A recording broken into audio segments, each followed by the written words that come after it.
and just the word, it's overused, is a bit cliche at this point. It's pivoting, but during the pandemic, you spoke about it briefly about the hybrid festival, augmenting it, changing it, and just the world and the way people are consuming films these days, right? It's so different. It's more of an isolating experience to streaming. So what is TIFF doing? Like, to walk us through, first of all, that experience of changing and adjusting the festival in a hybrid setting, and then what are you doing to continue to get more people in the box office and to, to the doors of TIFF Bell Lightbox?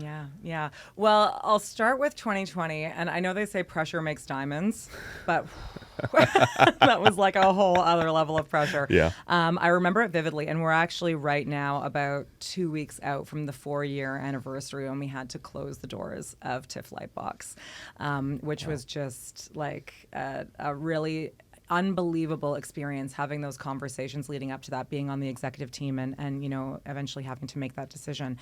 And then really quickly saying, what can we do? How can we continue to serve the audience? That was always our big concern. It was actually less about what were we doing for ourselves as a business or as a charity, and it was, how are we going to help people through this?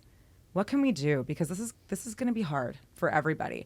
And so we quickly, and then this is where partnership comes in, and this is where partnership matters so much and why relationships matter so much. We quickly called up a number of our partners and we said, we need to create something. We need to create something new. We need to create something fast. And every other festival, every other organization, they were quickly trying to create their own streaming platforms. And we said, that can't actually happen fast enough for us in a meaningful way. So let's actually work with existing streaming partners and create the content that people come to TIFF for specifically, which is that talk content.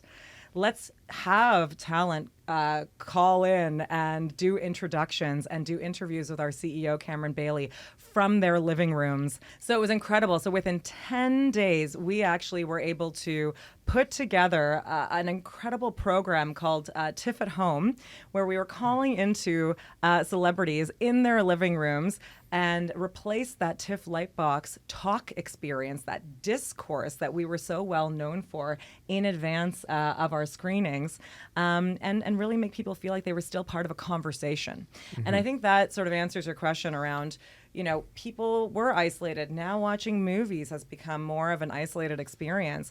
What TIFF does better than anyone is facilitate that discourse, help people see different points of view, really be able to have a conversation around those different points of view in a healthy way.